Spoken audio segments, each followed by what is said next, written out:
Holidays-nale, adu namma GT Holidays da. GT Holidays, South India's #1 travel brand. You know you are special when you're with GT Holidays.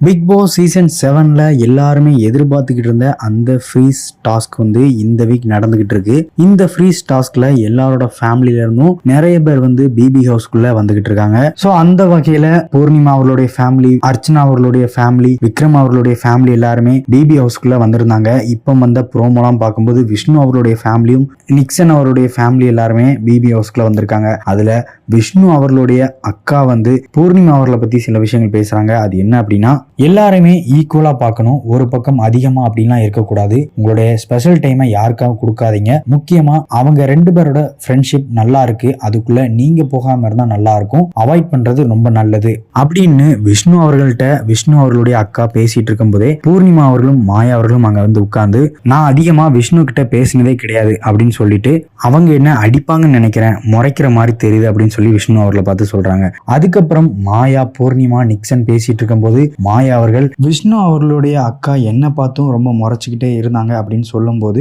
Nixon and Purnima அவர்களுமே என்ன பார்த்தும் அவங்க முறைச்சுக்கிட்டு தான் இருந்தாங்க அப்படின்லாம் சொல்றாங்க. So இது மட்டும் இல்லாம இன்னொரு ப்ரோமோல நிக்சன் அவருடைய ஃபேமிலியில இருந்து அவங்க அப்பா வந்து நிக்சன் அவர்களை பார்த்து, எவ்வளவோ நினைச்சுக்கிட்டு இருந்தேன், இவன் எப்போ மாறுவான் எப்போ வரான்னு சொல்லிட்டு, நீங்க எல்லாருமே அவனை நல்லா வச்சு செஞ்சீங்க, இதுல இருந்தா நான் ஒண்ணு கத்துக்கிட்டேன், அடிச்சும் திருந்தாத பிள்ளைய ஆப்பு வச்சும் திருத்தலாம் அப்படிங்கிற மாதிரியும், இன்னொன்னு என்ன அப்படின்னா, நல்ல ஒரு கேப்டன்சி கொடுத்து ஒரு பெல்லும் கொடுத்தீங்க பாருங்க அப்படின்னு சொல்லி எல்லார் முன்னாலையும் நல்லா கலாச்சிருப்பாரு. அதுக்கப்புறம் கூட நிக்சனை பார்த்து, நீ திருந்திட்டேன்னு சொன்ன பத்தியா, பிளாக்ல இருந்து உன்னோட நம்பரை எடுத்துறேன் அப்படின்னு சொல்லியிருக்காரு. அதுக்கப்புறம் நிக்சன் அவர்கள் பேசும்போது கூட, எங்க அப்பா கூட பேசி 6 மாசம் ஆகுது, அதனாலதான் இப்போ அவர் அன்பிளாக் பண்ணிட்டேன் அப்படின்னு சொல்றாரு அப்படிங்கிற மாதிரிலாம் சொல்லிக்கிட்டு இருந்தாங்க. இதெல்லாம் பார்க்கும்போது உங்களுக்கு என்ன தோணுதுன்னு சொல்லி கமெண்ட் பாக்ஸ்ல கமெண்ட் பண்ணுங்க. லிட்டில் டாக்ஸை சப்ஸ்கிரைப் பண்ணுங்க.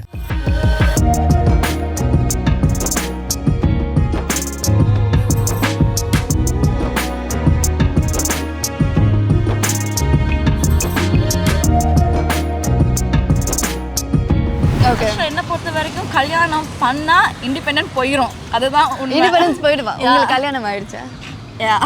Okay okay. ஃபர்ஸ்ட் அது வந்ததே அவங்களோட மிஸ்டேக் தான். லைக் மிஸ்டேக்கா? மிஸ்டேக் இல்லைங்க, மிஸ்டேக் பண்ணிட்டு உலகத்துல பிறக்கிற எல்லாரும் கல்யாணம் பண்ணிக்கணும்னு. It is better if they get married. இல்லனா it would be a disaster. Oh, disaster. Yeah, disaster.